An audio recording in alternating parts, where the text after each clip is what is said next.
podcast Décris-moi un musée, épisode 3 à Aix-en-Provence.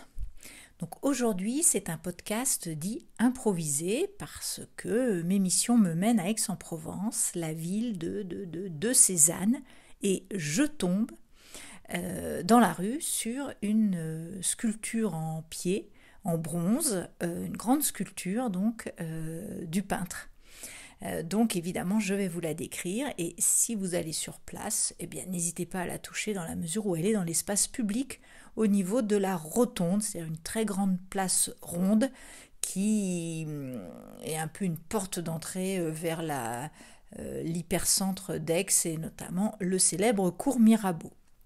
Alors cette sculpture, je vous dis quand même de qui elle est, d'un artiste qui s'appelle Gabriel Sterck.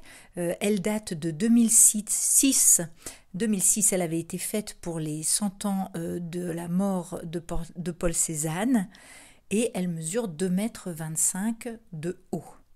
Alors c'est une sculpture en bronze qui est maintenant de couleur noire, où on voit donc l'artiste en entier. Alors, je commence par le haut. Allez, il porte un chapeau qui ressemble un peu à peut-être à un chapeau de paille. En tout cas, c'est un chapeau qui est très enfoncé sur sa tête et à large bord. À tel point qu'on ne voit pas ses yeux, presque pas ses yeux, parce que son chapeau est vraiment très enfoncé dans sa tête. Et puis en dessous, on devine donc son nez droit, il a une grosse moustache et une grosse barbe. Comment il est vêtu ? Alors il a une chemise boutonnée. Par-dessus, on devine, parce que évidemment en bronze, tout est ton sur ton, donc c'est pas si facile que ça. Par-dessus, on devine un petit gilet qui doit être un petit gilet sans manches, boutonné sur le devant.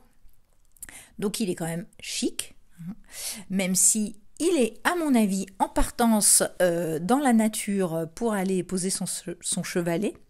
Et puis, par-dessus ce petit gilet, il a une veste, on pourrait dire une veste de costume, qui fait pas mal de plis. Et il a notamment sûrement du matériel dans les poches, parce qu'on voit que les poches sont gonflées et sont lourdes. Voilà. Donc c'est pas du tout une veste de costume bien droite, bien stricte, c'est presque une veste d'artiste. Il a les mains repliées devant lui au niveau de son ventre et il tient un bâton. Ce bâton donc qui se prolonge en oblique devant lui et qui va se poser devant ses pieds. Bâton de marche, on suppose.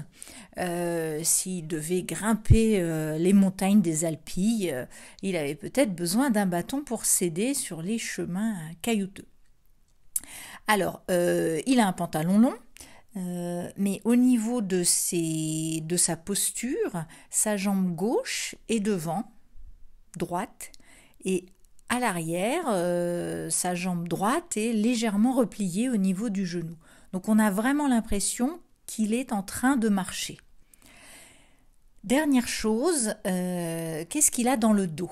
Alors on a l'impression, on pourrait croire qu'il a un sac à dos, mais en fait il a oui, c'est comme si c'était un sac à dos, mais c'est très plat, donc on imagine plutôt une boîte, peut-être une boîte en bois, ou qui devait lui servir de chevalet, ou à l'intérieur il mettait tout son matériel.